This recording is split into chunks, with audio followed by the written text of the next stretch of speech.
Hello, today I'm going to be talking about Red Seas Under Red Skies by Scott Lynch. This is book 2 in the Gentleman Bastard series. And to give some context to my thoughts on this book, I'll be sharing some brief thoughts on The Lives of Locke Lamora, book 1, though this video will be totally spoiler-free for both books. So I read The Lives of Locke Lamora a few years ago before I started a channel, and I loved that book. I remember especially the last 200 pages. I was so gripped, so excited. I recently heard Alex Nieves describe the book as Mission Impossible in fantasy, and I loved that description because I remember having that exact same thought when I read the book. It was just such a fun, adventurous, swashbuckling time, and I do remember that while I loved that first book, there were a few things that were an adjustment for me at that time. So I want to go ahead and mention those here. They aren't really criticisms, they were just things I had to adjust to. And so one of those things was the pacing. Now, The Lives of Locke Lamora has a very unique structure of flashback sequences that go back to when Locke and Jean, the two main friends in the series, were young children to present day. And you see how those experiences when they were young shaped events of the present day. And I thought it was very well executed. At the same time, I remember feeling like it was an adjustment to get into the book every time we'd flash back or go back to the present.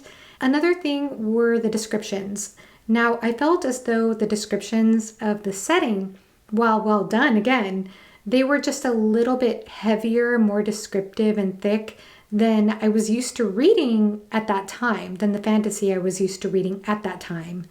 And then the third thing was that I did kind of find myself wanting more female representation, and I felt like that was so unfair considering that this series is called the Gentleman Bastard series. But yeah, it was just something I remember thinking afterwards, though again, I really enjoyed the book. So given that I loved the book so much, you might ask, why didn't I rush right into the second book? And there were a few reasons for that. One is that I had heard so many people say that the series peaks at book 1, that book 1, The Lives of Locke Lamora, is the best book in the series, so that wasn't exactly a motivator to pick up book 2.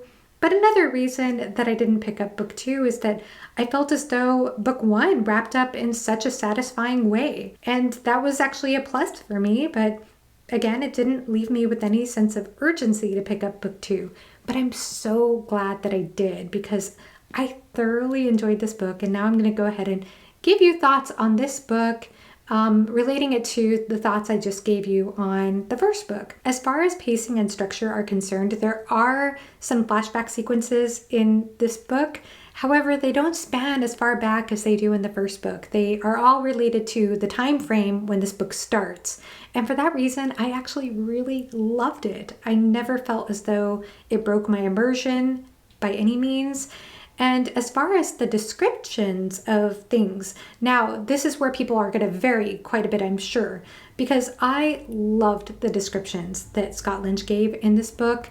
Now, I'll get into the setting here in a little bit, but I honestly think that some people are probably going to criticize the descriptions. One is being, not to their taste, especially if you're not a visual reader, that might not appeal to you as much. But also, I think that the descriptions, they really relate to the themes, but I know some people are probably going to criticize the fact that we don't really explore them as far as a lot of the action in the plot is concerned. So I'll get into how I feel the descriptions kind of relate to the themes a little later, but overall, I still enjoyed the descriptions in and of themselves because Scott Lynch is so creative. I just thought the way that he did world building in visual elements as well as other aspects was just so well done. And then the third thing, female representation. There were some fantastic female characters in this book, especially the pirate Zamira. I loved that character. She is a mother. She is a pirate. She's 39 years old. She is just a fantastic leader who has confidence and humility, who balances autonomy with discipline with her crew, runs a tight ship. There were so many fantastic quotes in this book and so many wonderful moments with that character in particular, but great character moments overall. In fact, I know that this series is loved for the friendship between Locke and Jean, but personally, I feel like that friendship deepened much more for me in this book than the first book. Now to get a little more into the setting and the sort of overview of the book. So this takes place in the islands of Tal Varar, and these islands are known as the Rose of the Gods Islands because if you looked at them from above, you would see that the islands kind of fall in formation that look like a rose, like a black rose, because the islands are made out of this black glass called Elden glass, which is pretty indestructible. And the thing about these islands is that it's supposed to be very civilized. Transport to these islands is through this sea of brass, and this is very much a gambling type of atmosphere here. There's a whole section of one of the islands called the Golden Steps, and so these Golden Steps are basically a tiered establishment or city where the lowest class citizens reside at the bottom, but the richer you are, the higher you can live or reside in these Golden Steps. And so the richest are at the very top, and at the very top where the wealthiest people are, there's the most security. And so the more you have, the more protection and security you need. That definitely is a huge thing that happens here in Tal Varar. And so Locke and Jean are here with false identities, and they've decided that they are going to get to the top of the Golden Steps by, of course, cheating and using their tactical, scandalous ways to cheat their way basically up to the top, because their goal is to rob from the richest person in Tal Varar, Requiem. Now, as Locke and Jean are plotting their way to this mission, they get wrapped up in another scandal by the Archon, who is the sort of city's master of arms. And he's trying to use Locke and Jean in another plot that involves them turning into pretend pirates. And so at that point, this whole entire book turns very nautical. And so there is a lot that's happening with the plot. It thickens and thickens as it goes along. It gets intertwined. It's brilliantly done, I thought. But the thing here, and this also relates to the Archon's role in all of this, is that we're in times of peace. And so this is rarely, I think, ever explored in fantasy. Usually fantasy involves war, but that's not the case here. We're not even in the aftermath of war. We're just in peacetime. And so what do the rich and powerful do during times of peace? Are they more charitable? Is everybody happier?